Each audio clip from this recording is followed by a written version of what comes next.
Hello friends, I welcome you all in maths by Avinash Kanpure. तर पहा, आजच्या व्हिडिओमध्ये आपण पाहणार आहोत हे जे प्रश्न आलेले आहेत पोलीस भरतीमधील काय प्रश्न आहेत आणि ते कोणत्या कोणत्या एक्झामसाठी युजफुल करू शकतात. पोलीस भरतीसाठी तर युजफुल राहतीलच, पण सरळ सेवा एक्झाम जी आहे त्या एक्झाम मध्ये पण हे युजफुल करू शकतात आणि एमपीएससीच्या विद्यार्थ्यांसाठी पण खूप युजफुल करू शकतात. कारण मॅथेमॅटिक्स आणि मॅथेमॅटिक्सचं असं काही स्पेसिफिकेशन नाहीये की या एक्झामसाठी नसेल, त्या एक्झामसाठी नसेल. हे सर्वच एक्झामसाठी ज्या ज्या एक्झाममध्ये अरिथमेटिक आहे सपोर्ट सिलेबसमध्ये, तर त्या एक्झाममध्ये तुम्हाला असे क्वेश्चन पाहायला मिळतील. आता अशा प्रकारचे प्रश्न आपण पर्सेंटेजमध्ये पाहिलेले आहेत. पहा, एका संख्येच्या 60% मधून 60 वजा केल्यास उत्तर 60 येते. तर ती संख्या कोणती? तर याला याला मी 10 सेकंडचा जो अप्रोच आहे, कसं याला 10 सेकंदात सॉल्व्ह करायचं ते मी ते नंतर सांगेल. आधी मी तुम्हाला याला बेसिकने सॉल्व्ह करून सांगतो. एक संख्या समजा ती एक्स आहे, त्याच्या 60% मधून म्हणजे 60% म्हणजे काय? मी असं लिहू शकतो का?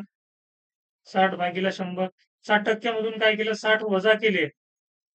तर येणारं उत्तर किती आहे? 60 आहे पहा. आता याला आपल्याला सॉल्व्ह करायचं आहे.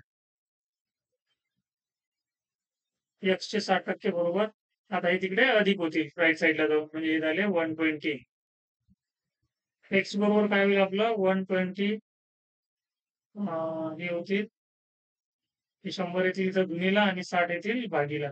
म्हणजे 60 दुनी 120 बरोबर काय झाले आपले? 200. एक्स बरोबर काय येतील? सर 200 येतील आपले. ठीक आहे. एक्स बरोबर 200 आणि ऑप्शन डी आपला काय आन्सर आहे. आता एवढं सगळं एक्झाम मध्ये करत बसण्याची गरज नाही. मी तुम्हाला एक शॉर्ट मेथड सांगतो पहा. एखाद्या संख्येच्या 60% मधून जर 60% वजा केल्यास उत्तर 60 येत असेल, तर सरळ सरळ काय करा, हे जे वजा केलेले 60 आहेत हे त्या उत्तरामध्ये ऍड करून टाका. म्हणजे हे झाले आपले 120. आणि हेच काय असतात? आपले 60% असतात पहा. हे जे 60% त्यांनी म्हटलं ना, 60%ची व्हॅल्यू किती आहे? 120. मग 1% व्हॅल्यू किती असेल? तर दोन्ही साईडला 60 ने भाग द्या. हे होतील 1% व्हॅल्यू होईल. इथं 60 ने भाग दिला, इथं 60 ने भाग दिला, इथं 60 ने भाग दिला तर इथं राहील 1%. इथं 60 ने भाग दिला तर आपल्याला राहतील 2. 1%ची व्हॅल्यू किती आहे? 2. तर आपल्याला, मी तुम्हाला पर्सेंटेजच्या पहिल्या व्हिडिओमध्ये सांगितलं होतं की कुठलीही संख्या स्वतःमध्ये काय असते? 100% असते. मग आपल्याला काय काढायचं? 100% काढायचा आहे. मग 2 झिरो देऊन द्या. 1 वर हे झाले 100% आणि इथं पण 2 वर काय करा? 2 झिरो देऊन द्या. म्हणजे 200. 100% म्हणजे काय? तर 200. आणि हेच आपलं काय आन्सर आहे पहा. एक्झाम मध्ये आपल्याला हे जे बेसिक वाले जे हे आहेत फंडे, हे कधी यूज करायचे? जेव्हा आपल्याला ही ट्रिक्स आठवलीच नाही तर यूज करायचे. पण आपल्याला जर हे असं जर आपल्या लक्षात असलं की 60% मधून 60% वजा केल्या 60 येतात, तर आपल्याला जर माहित असतं की हे 60 त्या 60 मध्येच ऍड करायचे. ही वजाबाकी जी आहे, जे वजा केलेली संख्या आणि येणारं उत्तर या दोघांना ऍड करा आणि तीच काय असते? 60% असतात आपले. म्हणजे जेवढे टक्के त्यांनी दिले असतील ते. आणि आपल्याला 100% काय करायचे असतात? काढायचे असतात. इथं पहा कॅल्क्युलेशन थोडंसं कमी आहे आणि कम्पॅरेटिव्हली इथं खूप कॅल्क्युलेशन आहेत. तर पहा, नेक्स्ट क्वेश्चन पाहूयात आपण. एका गावाची लोकसंख्या 4000 आहे पहा. हा पोलीस भरतीमध्ये विचारलेला प्रश्न आहे 2024 चा. ती दरवर्षी 10% वाढते. तर 2 वर्षांनी त्या गावाची लोकसंख्या किती असेल?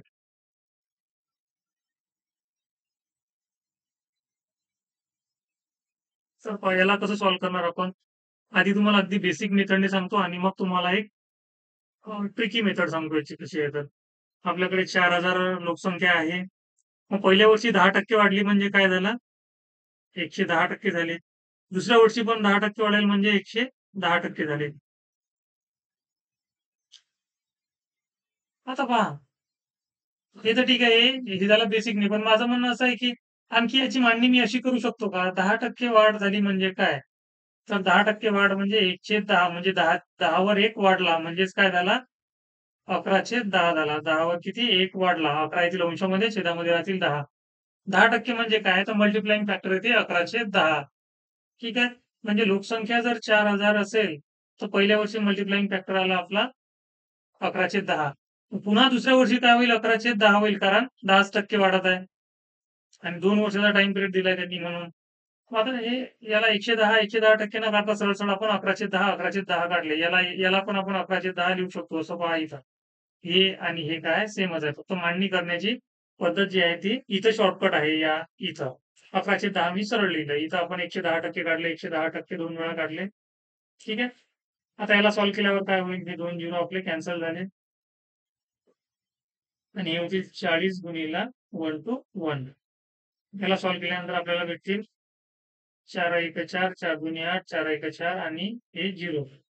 4840 एवढी ती काय होईल लोकसंख्या होईल 4840. पहा, ही झाली आपली बेसिक वाली मेथड. आता बरेचसे बुकमध्ये तुम्हाला ह्याही मेथड दिसतील नाही, तुम्हाला फॉर्म्युलाच दिसतील. आता ते फॉर्म्युला वगैरे कॉम्पिटिटिव्ह एक्झामसाठी मला नाही वाटत की फॉर्म्युला यूज करून तुम्ही कॉम्पिटिटिव्ह एक्झाम क्रॅक कराल. कारण जिथं यूज करायचं तिथं यूज करायला काही हरकत नाही.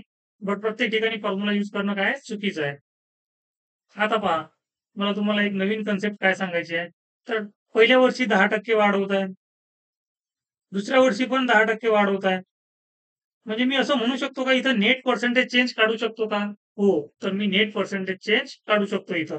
नेट पर्सेंटेज चेंजचा आपला formula A plus B plus A B divided by 100. आणि याला पर्सेंटने काय करा? मल्टिप्लाय करा. ए किती आहे इथे 10% आणि बी किती आहे 10%. दोन्ही काय 10% आहेत. म्हणजे 10 अधिक 10 अधिक 10 गुणिला 10 भागीला आहे 100. आणि हे पर्सेंटेज किती होतील मग हे 20 अधिक 1 आणि हे पर्सेंटेजचा सिम्बॉल म्हणजे 21% होतील. किती 21%. याचीच आपल्याला 21% काढायचे आहेत 4000चे. 4000चे 21%. म्हणजे 21% नेट चेंज आहे हा 21%. मग आपण काय करणार 21% न काढता याचे 121% काढणार. ठीक आहे.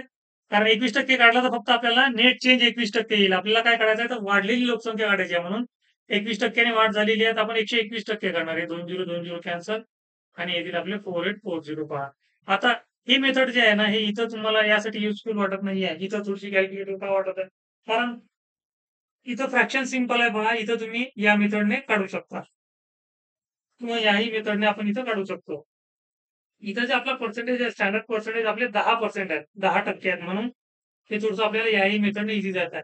पण जर आपल्याकडे थोडेसे स्टँडर्ड फ्रॅक्शन स्टँडर्ड पर्सेंटेज जर नसले आपल्याकडे 37 आणि 31 असे पर्सेंट असले किंवा 47 असे पर्सेंटेज जर असले तर तेव्हा आपल्याला हा फॉर्म्युला यूज करणं काय गरजेचं ठरते आणि हा फॉर्म्युला युजफुल ठरू शकते तेव्हा. ठीक आहे. आता पहा नागपूरची सध्याची लोकसंख्या किती आहे पहा. एकक, दशक, शतक, हजार, दशहजार, लक्ष, दशलक्ष 10 लाख आहे. ठीक आहे. नागपूरची सध्याची लोकसंख्या किती आहे 10 लाख आहे. ती दरवर्षी 5% वाढते. तर 3 वर्षानंतर लोकसंख्या किती असेल? 3 वर्षानंतर काय आपल्याला लोकसंख्या काढायची आहे पहा.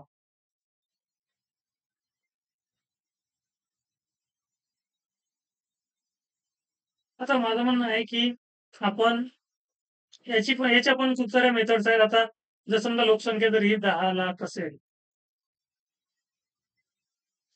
तर 5% वाढली म्हणजे 105% झाली. पहा 105 हे पहिल्या वर्षी, दुसऱ्या वर्षी पण काय होईल 105% होईल. तिसऱ्या वर्षी पण काय होईल 105% होईल. आता एवढे सगळे कॅल्क्युलेशन करणं म्हणजे थोडंसं हे जे 100 आहे पहा एवढं कॅल्क्युलेशन करणं म्हणजे थोडंसं आपल्याला जास्त वेळ लागणार आहे. मग आता इथं कोणती मेथड वापरणार आपण? इथं आपली ती जी मेथड आहे फॉर्म्युलावाली जे ए प्लस बी वाली मी तुम्हाला सांगितली होती. नेट पर्सेंटेज चेंजची जी मेथड सांगितली होती ते इथे युज होईल. आता लास्ट क्वेश्चन मध्ये आपण काय केलं 2 साठी तो फॉर्म्युला युज केला. आता 3 साठी कसा करणार पहा मी 3 साठी तो फॉर्म्युला तुम्हाला सांगतो इथं. A plus B plus C ठीक आहे plus A B plus B C plus C A भागीला 100 प्लस ए बी सी भागीला 10,000. ठीक आहे.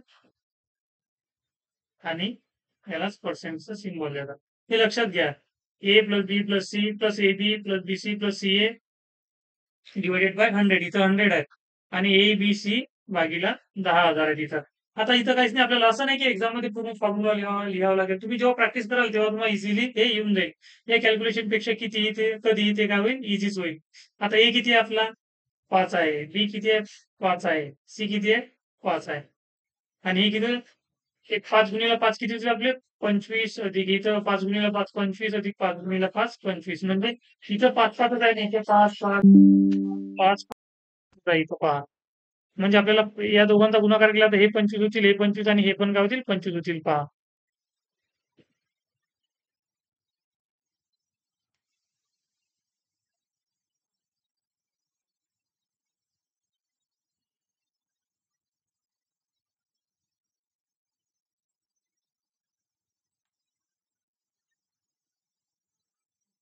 आणि हे भागीला होतील इकडे किती 100 प्लस एबीसी.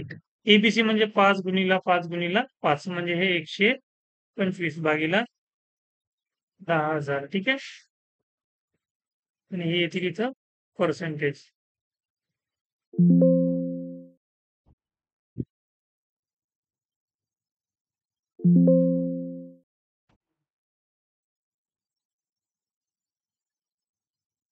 आता ह्याला सॉल्व्ह केल्यावर काय भेटणार आहे आपल्याला? हे होतील आपले 15 प्लस हे 75 हे 0.75 आणि प्लस हे किती होतील 0.0125. आता याची करायची आपल्याला ऍडिशन 0.75 0.0125 हे होतील 5 2 6 7 आणि हे 0 पॉईंट इकडे येतील आणि हे 15 काय होतील इथं इथं 15 देऊयात आपण हे म्हणजे 15.7625 एवढी ती काय होईल नेट चेंज होईल याच्यामध्ये. आता तुम्हाला हा थोडासा किचकट वाटत असेल इथं फॉर्म्युला पण हा फॉर्म्युला खूप युजफुल आहे. मोठमोठे कॅल्क्युलेशन आहे ना असे इझिली होतात पहा. तीन तीन तीन तीन जे पर्सेंटेज चेंज आहे म्हणजे तीन तीन सक्सेसिव्ह जे आहे तीन दोनच्या साठी तर इझीच आहे पण तीनचा जर असेल तर तो या फॉर्म्युल्यानं काय होते नेट पर्सेंटेज इझिली निघू शकते. म्हणजे आपल्याकडे कोणतीही संख्या काय असते आपली 100% असते आणि नेट पर्सेंटेज चेंज काय झाला आपला 15.7625%. म्हणजे मी असं म्हणू शकतो का जे नव्याने जे संख्या तयार होईल ती किती होईल 115.7625%. आणि हेच आपल्याला काढायचे आहेत 10 लाखचे. लक्ष आणि याचे काढायचे आपल्याला 115.7625%. आता हे 2 झिरो आणि 2 झिरो कॅन्सल झाले. इथे किती 1 2 3 4 झिरो आहेत. तर मग हे 4 झिरो आणि हे 4 डेसिमल चालले जातील. म्हणजे आपल्याकडे काय राहील 115765 आहे का ऑप्शन मध्ये 115765 115765 हे आन्सर आहे आपलं. ठीक आहे ऑप्शन सी. आता एक्झामिनरचं हे म्हणणं हेच आहे की तुम्ही जे आहे ना हा फॉर्म्युला वापरा. म्हणून तर एक्झामिनरने आपल्याला काय केलं ही किंमत दिली आहे 10 लाख दिलेत कारण 10 लाख यासाठी दिले की त्याला माहित आहे की हा जो 5%चा जो 3 वेळा आपण जो सक्सेसिव्ह पर्सेंटेज नेट चेंज जर काढला आपण 5-5% तर तो किती होईल 15.7625% होईल नेट पर्सेंटेज चेंज. तर आणि 10 लाख हेच यासाठी दिले की हे 10 लाख हे जे 10 लाख आहेत याच्यावर जेवढे झिरो आहेत ते हे काय होतील डेसिमल हे पूर्ण काढून टाकेल म्हणजे चारही डेसिमल काय होतील राईट साईडला सरकतील. ठीक आहे. तर आता तुम्ही जर या मेथडने सॉल्व्ह करायला गेले तर हे शक्यच नाहीये एक्झाम मध्ये हे कॅल्क्युलेशन होऊ नाही शकत एवढा गुणाकार करणं पॉसिबल नाहीये. आता आणखी एक मेथड काय असू शकते याला सॉल्व्ह करायची पहा. ही ही झाली पहिली मेथड आपली ही जी आपण पाहिली ही तर आपण युज करणारच नाही आहोत इथं कारण ज्या गणित सोडवायची जी मेथड्स असते ना पहा ती डेटावर डिपेंड करते की डेटा कसा दिलाय. जसा डेटा दिलाय त्याच्यानुसार आपण काय करत असतो मेथड चेंज करत असतो. सगळं सगळ्याच गणितांसाठी एकच मेथड यूज होत नसते पहा कारण डेटानुसार आपल्याला मेथड चेंज करावं लागते नाहीतर तो कॅल्क्युलेटिव्ह होते. ठीक आहे.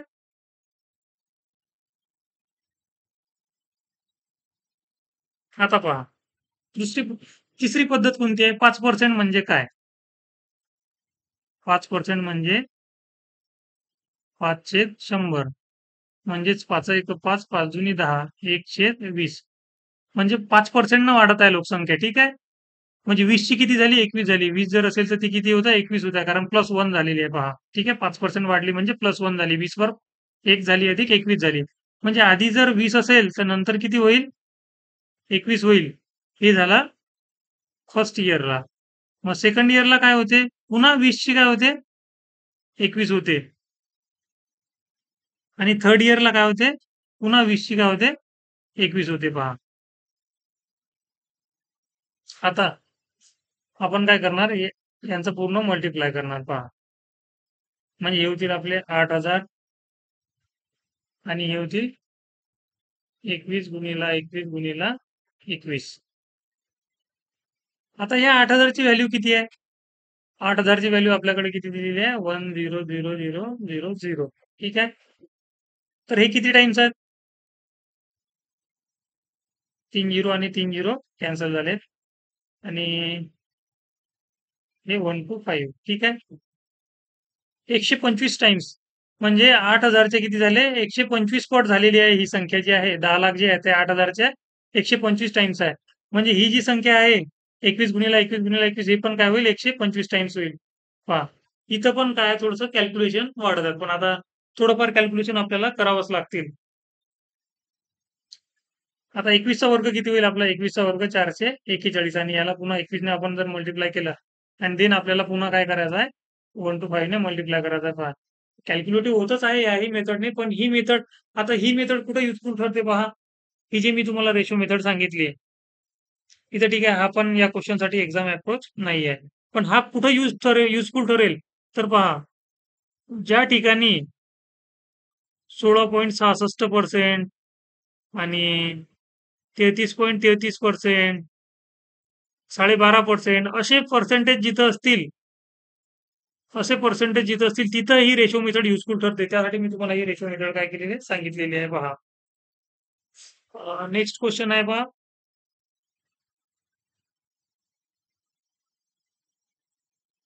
एक बढिया पॅटर्न आहे हा आणि नेहमीच विचारला जाणार आहे. चे उत्पन्न ब च्या उत्पन्नापेक्षा 12% जास्त आहे. हा इथं अ आहे, इथं ब आहे. ठीक आहे. ए आणि बी. ए चे उत्पन्न बी च्या उत्पन्नापेक्षा 12% जास्त आहे. बी च्या उत्पन्नापेक्षा कोणाच्या उत्पन्नापेक्षा? बी च्या. म्हणून बी किती आहे? 100 आहे. बी च्या उत्पन्नापेक्षा किती आहे? 12% जास्त आहे. 100 वर 12% जास्त म्हणजे काय? तर 112. ठीक आहे. ए चे उत्पन्न किती आहे? 112 आणि बी चे किती आहे? 100 आहे. म्हणजे बी चं उत्पन्न जर 100 असेल तर 100 चे मी 12% काढतो. किती झाले? झाले आपले 12.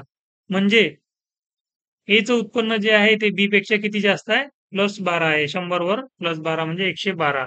आता पुढे त्यांनी काय विचारलं? बी चे उत्पन्न कोणाचे? बी चे उत्पन्न पहा. कोणाचे? बी चे उत्पन्न ए च्या उत्पन्नापेक्षा कोणाच्या उत्पन्नापेक्षा? ए च्या उत्पन्नापेक्षा. म्हणजे विचारायचं त्या क्वेश्चनला विचारायचं की कोणाच्या उत्पन्नापेक्षा? ए च्या उत्पन्नापेक्षा. ए च्या उत्पन्नापेक्षा म्हणजे काय? तर 112 पेक्षा किती टक्क्याने कमी आहे? किती टक्क्याने कमी आहे? आता कितीने कमी आहे तसं? व्हॅल्यूमध्ये कितीने कमी आहे? तर 12 ने कमी आहे. मग इथे लिहिणार मी 12. आता टक्के काढायचे आहेत म्हणून 100 ने मल्टिप्लाय करणार 100%. आता याला आपण सॉल्व्ह करूयात.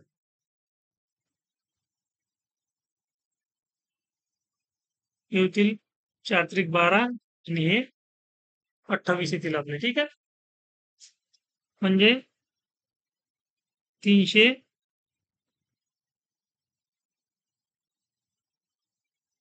आणि 28 याला पण इथं मी सॉल्व्ह करू शकतो. हे 4 7 28 आणि याला 4 ने भाग दिला तरी होते 75%. ठीक आहे. म्हणजे 7 ला आपल्याला 75% 75 ला भाग द्यायचा आहे. ही 7 10 70 आणि राहिले 5 0 घेतला दिला पॉइंट 7 49 म्हणजे 10.7%. किती? 10.7% ने काय आहे? कमी आहे. 10.7% ने कमी आहे. बी चे उत्पन्न ए च्या उत्पन्नापेक्षा किती टक्क्याने कमी आहे? तर 10.7% कमी आहे पहा. आता हे बरेचसे काय होते की बुक्समध्ये तुम्हाला फॉर्म्युला दिसतील. इथे ए प्लस बी घ्या, ए मायनस बी घ्या. हे फॉर्म्युला कन्फ्यूज करतात. हे असं काही करायची गरज नाही आहे. सरळ सरळ काय करा, ही अशी मांडणी करा आपली रेशोमध्ये. आता त्याने ए चे उत्पन्न बी च्या उत्पन्नापेक्षा 12% जास्त आहे. ए चे उत्पन्न ज्याचे उत्पन्न आहे त्याला 100 अझ्युम करा. ज्याचे कमी जास्त आहे त्याच्यावर काय करा, तो चेंज करा. मग ए चे उत्पन्न काय होते? 12% जास्त होते. म्हणून काय केलं? 112 केले. आणि ज्याच्या उत्पन्नात काही चेंज नव्हतं त्याला मी 100 कन्सिडर केलं. ठीक आहे. अझ्युम केलं. आणि देन ते रिव्हर्स या क्वेश्चनमध्ये असं रिव्हर्स विचारतात. आता हा जर 12% जास्त दिला असेल तर हा किती असेल? असंच विचारतात याच्यामध्ये. ठीक आहे. मग जेव्हा वाढवताना काय तर बेस आपला बी होता आणि आता कमी केले तेव्हा बेस काय झाला? ए झाला म्हणजे छेदामध्ये 112 आलेत पहा. इथे पहा सुरुवातीला बेस आपण काय केलं 100 घेतला होता आणि नंतर आपला बेस किती आला 112 आला. नेक्स्ट क्वेश्चन पहा. हे प्रश्न सगळे पोलीस भरतीमध्ये आलेले प्रश्न आहेत पहा 2024 मध्ये आणि एक बढिया क्वेश्चन आहे ते.